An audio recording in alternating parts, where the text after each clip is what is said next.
about that. Anyway, he has set Hananiah and he has set Hananiah as leaders. He's beginning to delegate this leadership, starting to move into the background, and he's found some pretty good people. Where did he find them? He's been working right alongside them. He has seen the character that these guys have. Then he tells them, first job, okay? Let's get some guards out there. But we're going to open up the gates, okay, when the sun is hot, and while they stand guard, let them shut the bar the doors. As we said as we closed the last chapter, is that he knew that the danger was still very present. And he was going to let Sanballat and the Geshams and the Tobiahs of the world destroy the work that had been going on already, and the great progress. It was progress, but it wasn't finished yet. Let them shut and bar the doors and appoint guards from among the inhabitants of Jerusalem, one at his watch station and another in front of his own house. So everybody had their place, okay? We had guards working. All the work had been done. Okay. Now it's time to appoint guards and those are the gatekeepers, okay? And the singers and the Levites, as we found out in verse 1. Now the city was large and spacious, but the people in it were few, and the houses were not rebuilt. So we have a lot of work still to get done. I mean, you kind of read this sometimes, you say, whoa, it's done. Everything's finished. Now we can go back to... No, we can't. There were few, but the people in it were few, and the houses were not rebuilt. So there wasn't a lot of people that were living in Jerusalem. God was living there because we have the temple. That house has been rebuilt. Ezra had a lot to do with that.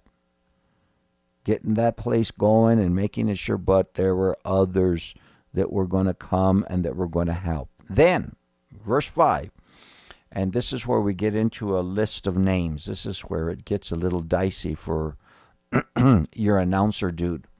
Then my God put into my heart to gather the nobles, the rulers, and the people, that they might be registered by genealogy. So what Nehemiah gets this idea from God. He realizes it's from God. God had put it into his heart. He's going to gather all the people, even the leadership. He's going to check them out. Who are these guys? Is there anybody that has snuck in that's calling themselves as a Jew that's not a Jew? You say, well, what the heck? Look at the book of Revelation. Let's see if I can find this real quick. It's either in the second or third chapter of the book of Revelation, where Jesus is talking to the different churches. And he says there's some who call themselves Jews, but they are not. And this was an opportunity for those who sneak in to say, oh yeah, well, I've been here and I came with Ezra, or I came with Zerubbabel, I came with some of these other people. Well, let's check everybody out. Let's go back and let's say, who are you and where can you trace your lineage all the way back to Abraham or not? And we found that someplace, I can't find it right now, but we found it someplace in the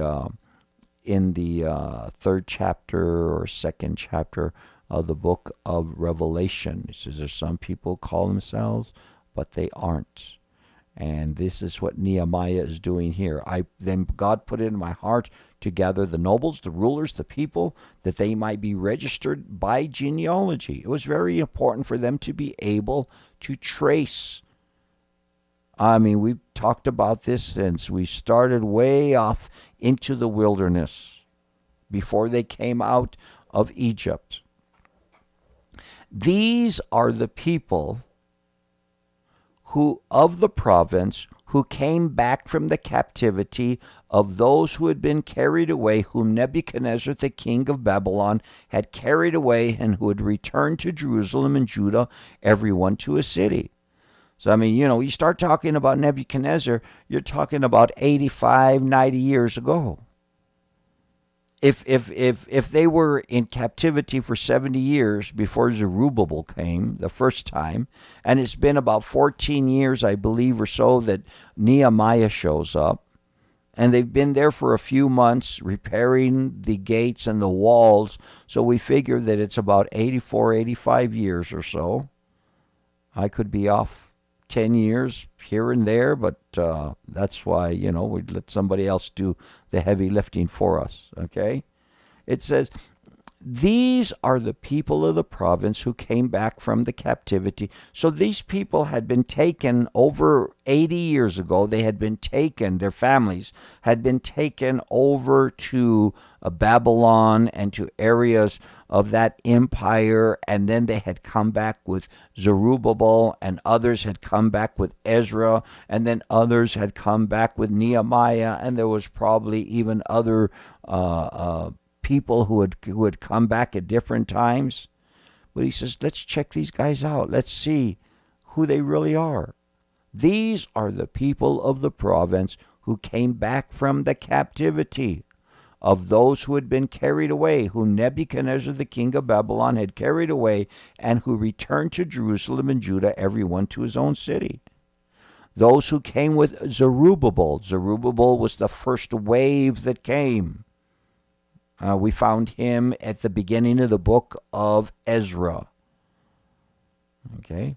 And that has the names of the people who came with Zerubbabel: Jeshua, Nehemiah, Azariah, Raamiah. We can go Mordecai, Bilshan. We can just go on and name all of these people. The number of the men of the people of Israel. So what he's doing is he's even counting these people. The sons of Parash, 2,172. The sons of Shephatiah, 372. The sons of Era, 652. So what he's doing, he's taking a census, but at the same time, he's checking their genealogy. Finding out who these people are. Where did they come from? What cities did they come from? And where did they go once they got here?